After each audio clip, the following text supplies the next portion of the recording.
Tento ohař musí být robustní, silný, mohutný. Je to jak je vidět třídě? Mladých. Jsou to mladí jedinci. Vidíte, ještě jsou nevyvinutí, nevyzrálí. Chybí mi tam to osvalení, ta mohutnost. Chci říct, ten první je mohutný, ten má papulu, jak starosta, ten druhý je akorát. A zase tam není ten špítek pevný.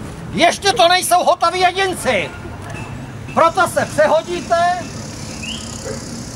Tak, a teď budete běhat vy za tou dámou, protože dámy mají přednost.